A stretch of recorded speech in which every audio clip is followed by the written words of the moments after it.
নমস্কার, cooking and blog ওয়াইটিতে আপনাদের সবাইকে স্বাগত। আজকে শেয়ার করছি ট্যাংরা মাছের তেল ঝালের রেসিপি। এই তেল ঝাল বানানোর জন্য আমি এখানে মিডিয়াম সাইজের প্রায় 400 গ্রাম ট্যাংরা মাছ নিয়েছি। ট্যাংরা মাছকে ভালোভাবে ধুয়ে পরিষ্কার করে নেওয়ার পর এর মধ্যে লবণ আর হলুদ দিয়ে দিলাম। তার সাথে দিয়ে দেবো সামান্য একটু সর্ষের তেল। দিয়ে খুব ভালোভাবে হাত দিয়ে মাছ লবণ হলুদ আর তেল দিয়ে মেখে নেব। তারপর এটাকে আমি 15 থেকে 30 মিনিটের জন্য সাইডে রেখে দেব। এখন চলে এলাম রান্নার পর্বে। এখানে একটা কড়াই গরম করে তার মধ্যে দিয়ে দিলাম মাছ ভাজার জন্য পরিমাণ মতন তেল। তেল যখন ধোয়া ছাড়া গরম হয়ে উঠেছে সেই সময় আমি ম্যারিনেট করে রাখা মাছগুলো দিয়ে দিচ্ছি ভেজে নেওয়ার জন্য। আর এই মাছ ভাজতে গেলে কিন্তু তেলের ছিটকে খুব লাগে, তো সেখান থেকে আপনারা তেলের ছিটা খেতে যদি না চান এরকম আলতোভাবে ঢাকনা দিয়ে মাছগুলোকে ভেজে নেওয়ার চেষ্টা করবেন। কিছুক্ষণ এক পিঠ ভেজে নেওয়ার পর মাছগুলোকে উল্টে নিচ্ছি। মাছগুলোকে কিন্তু বেশ লাল লাল করে ভেজে নিতে হবে।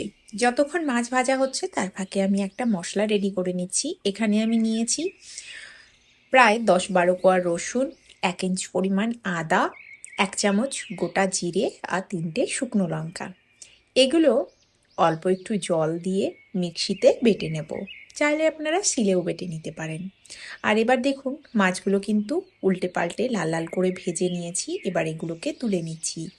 একইভাবে বাকি মাছগুলো ভেজে নেব। সবকটা মাছ ভাজা দেখানো সম্ভব না, তাতে ভিডিও লং হয়ে যাবে, তাই আমি বাকি মাছ ভাজাটা স্কিপ করলাম। এবার মাছ ভাজা তেলেই দিয়ে দিলাম অল্প একটু গোটা জিরে, একটা তেজপাতা, অল্প লবণ আর অল্প কালো জিরে ফোড়ন। ফোড়নটা একটু ভেজে নেওয়ার পর এর মধ্যে দিয়ে দিচ্ছি আমি 2টো মিডিয়াম সাইজের পেঁয়াজ বাটা। পেঁয়াজটা আপনারা শিলে বেটে নিতে পারেন, আমি কোনো রকম জল ব্যবহার না করে মিক্সিতে বেটে নিয়েছি। আর পেঁয়াজ বাটা কিন্তু তেলের মধ্যে দিলে তেল ছিটকায়, সেই কারণে প্রথমে লবণটাও দিয়েছিলাম। পেঁয়াজটা বেশ ভালোভাবে একটু কষিয়ে নিয়েছি। তারপর এর মধ্যে দিয়ে দিচ্ছি লঙ্কা গুঁড়ো, হলুদ গুঁড়ো আর দিয়ে এটা বেশ ভালোভাবে একটু মিশিয়ে নিচ্ছি। ফ্লেমটা এই সময় একদম লোতে রেখেছি। আর লঙ্কা গুঁড়ো বলতে এখানে আমি কাশ্মীরি লাল লঙ্কার গুঁড়োটা ব্যবহার করেছি কালারের জন্য, আর ঝালের জন্য তো আমি গোটে শুকনো লঙ্কা ব্যবহার করেছি। তো এবার মিক্সিতে বেটে নেওয়া মশলাটা দিয়ে দিলাম, যেটা আমি আপনাদেরকে দেখিয়েছিলাম, আদা, রসুন আর জিরে, শুকনো লঙ্কার বাটা। মশলা দেওয়ার পর মিডিয়াম লো ফ্লেমে মশলাটাকে বেশ ভালোভাবে কষিয়ে নিতে হবে। দেখুন মশলার থেকে খুব সুন্দর তেল ছেড়ে দিয়েছে। এই সময় আমি এর মধ্যে একটা টমেটোকে কুচি করে দিয়ে দিলাম, একটু স্লাইস করেই দিয়েছি। কিছুক্ষণের জন্য একটু মশলার সাথে টমেটোটাকে কষিয়ে নিচ্ছি। দেখুন টমেটোটা কিন্তু আমি গলতে দিইনি, জাস্ট একটু মিনিট খানেকের মতন কষিয়ে নিয়েছি। এখন এর মধ্যে আমি দিয়ে দিচ্ছি অল্প একটু ধনে গুঁড়ো, অপশনাল, চাইলে কিন্তু আপনারা স্কিপও করতে পারেন। বেশ ভালোভাবে এবার আমার মশলাটা কষানো হয়ে গেছে। এখন এর মধ্যে আমি যোগ করে দেব গ্রেভির জন্য পরিমাণ মতো জল। চাইলে আপনারা জলটা গরম করেও ব্যবহার করতে পারেন। জলটা মশলার সাথে ভালোভাবে মিশিয়ে নিলাম। এবার এর মধ্যে আমি স্বাদ মতন লবণ দিয়ে মিডিয়াম হাই ফ্লেমে ঝোলটা 3-4 মিনিটের জন্য ফুটিয়ে নেব। দেখুন ঝোলটা বেশ ফুটে উঠেছে। এখন এর মধ্যে ভেজে রাখা মাছগুলো এক এক করে যোগ করে দিতে হবে। এই যে রান্নাটা না খেতে দারুণ টেস্টি হয়ে থাকে। আর দেখলেন সব মশলাই প্রায় বাটাই ব্যবহার করেছি।